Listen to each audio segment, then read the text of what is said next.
अध्याय 51। देवी सती के द्वारा दी गई पद्मनी विद्या की 8 निधियों का वर्णन। क्रौष्टुकी ने आगे पूछा, भगवान, आपने स्वरोचिष और स्वारोचिष के जन्म के बारे में बताया। अब सारे भोगों को प्रदान करने वाली पद्मनी विद्या के बारे में बताएं। उसके अंदर जो जो निधियां हैं उनका विस्तार से वर्णन करें। श्री मार्कंडेय जी ने कहा, ब्रह्मन, पद्मनी नाम की जो विद्या है उसकी देवी लक्ष्मी जी हैं। वो सारी निधियों की आधार हैं। पद्य, महापद्य, मकर, कश्यप, मुकुंद, नंदक, नील और शंख, ये हैं 8 निधियां जो इस विद्या से मिलती हैं। देवताओं की कृपा और साधु महात्माओं की सेवा से प्रसन्न होकर जब ये निधियां कृपा दृष्टि करती हैं तो मनुष्य को सारे सुखों की प्राप्ति होती है। सुनो, इनका वर्णन सुनो। पद्य नाम की जो पहली निधि है वो सत्व गुण का आधार रखती है। इसके प्रभाव से मनुष्य के पास सोना, चांदी और तांबे जैसी धातुओं की कभी कमी नहीं होती। इतना ही नहीं, वो यज्ञों का अनुष्ठान करता है, दक्षिणा देता है, सभा मंडल और देव मंदिर बनवाता है। महापद्य नाम की जो दूसरी निधि है वो भी सात्विक है। उसके आश्रित हुए मनुष्य सत्व गुणों को प्राप्त करते हैं। वो मणि, मोती, मूंगा आदि का संग्रह करते हैं और क्रय विक्रय करते हैं। योगी पुरुषों को दान देते हैं और उनके लिए आश्रम बनवाते हैं और उनका स्वभाव भी वैसा ही होता है। मकर नाम की तीसरी निधि तमोगुणी होती है। उसकी दृष्टि पड़ने पर सुशील मनुष्य भी तमोगुणी हो जाता है। वो बाण, खड्ग, रिष्टि, धनुष, ढाल और दंशन करने वाली वस्त्रों का संग्रह करता है। राजाओं के साथ उसकी मैत्री होती है। शौर्य से जीविका चलाने वाले क्षत्रिय और उनके प्रेमियों को वो धन देता है। अस्त्र शस्त्रों के सिवा किसी वस्तु के क्रय विक्रय में उसका मन नहीं होता। यह निधि एक ही मनुष्य तक सीमित रहती है, उसके पुत्रों के पास नहीं जाती। ये मनुष्य धन के कारण लुटेरों के हाथों से अथवा संग्राम में मारा जाता है। कश्यप नाम की जो निधि है उसकी दृष्टि पड़ने पर भी मनुष्य में तमोगुण आ जाता है, क्योंकि वो भी तामसी निधि है। यह मनुष्य पुण्य आत्माओं के साथ व्यवहार रखता है लेकिन किसी पर विश्वास नहीं रखता।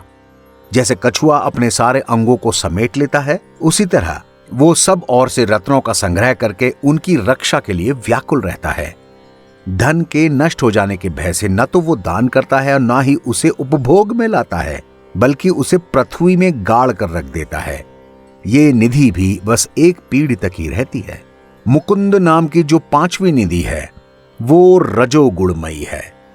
उसकी दृष्टि पड़ने पर मनुष्य रजोगुणी हो जाता है और वीणा, वेणु, मृदंग आदि वाद्यों का संग्रह करने लगता है। वो गाने और नाचने वालों को ही धन देता है और सूत, वंदी, धूर्त और नट आदि को हर दिन की भोग की वस्तुएं देता है। ये निधि भी एक ही मनुष्य तक रह पाती है। इसके अलावा जो नंद नाम की महानिधि है वो रजोगुण और तमोगुण दोनों से संयुक्त है। उसकी दृष्टि पड़ जाने पर मनुष्य अधिक जड़ता को प्राप्त हो जाता है।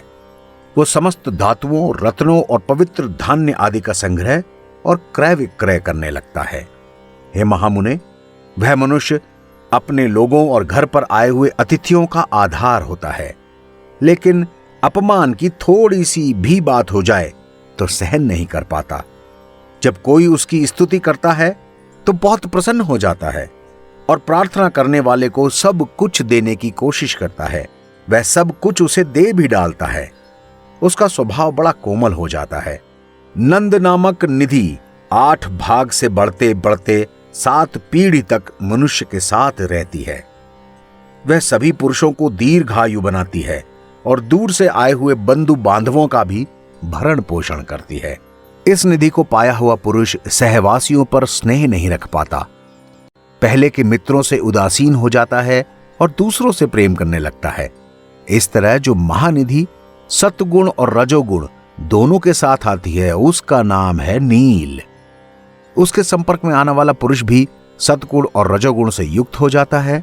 वस्त्र, कपास, धान्य, फल, फूल, मोती, मूंगा, शंख, सीपी, काष्ठ और जल से पैदा होने वाली वस्तुओं का संग्रह करता है और क्रय विक्रय करता है। यह मनुष्य तालाब और बावली बनवाता है, बगीचे लगवाता है, नदियों पर पुल बंधवाता है और अच्छे अच्छे पेड़ लगाता है। चंदन और फूल आदि भोगों का उपभोग करके ख्याति लेता है। यह नील नामक निधि 3 पीढ़ियों तक चलती है। 8वीं निधि शंख नामक निधि है। यह रजोगुण और तमोगुण से युक्त होती है और अपने स्वामी को ऐसे ही गुणों से युक्त कर देती है। ब्रह्मन, यह निधि एक ही पुरुष तक स्थित रहती है, दूसरे पर नहीं जाती। हे क्रौष्टुके, जिसके पास शंख नामक निधि है उसका सुनो, उसके स्वरूप का वर्णन सुनो। वह अपने कमाए हुए अन्न और वस्त्र का अकेला ही उपभोग कर पाता है।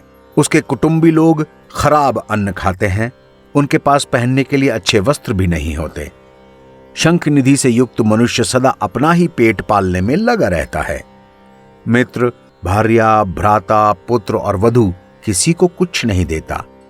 इस तरह से ये 8 निधियां अलग अलग मनुष्यों के अर्थ की अधिष्ठात्री देवी कहलाती हैं। जिस निधि का जैसा स्वभाव अभी मैंने बताया, उसकी दृष्टि पड़ने पर मनुष्य वैसा ही स्वभाव का हो जाता है।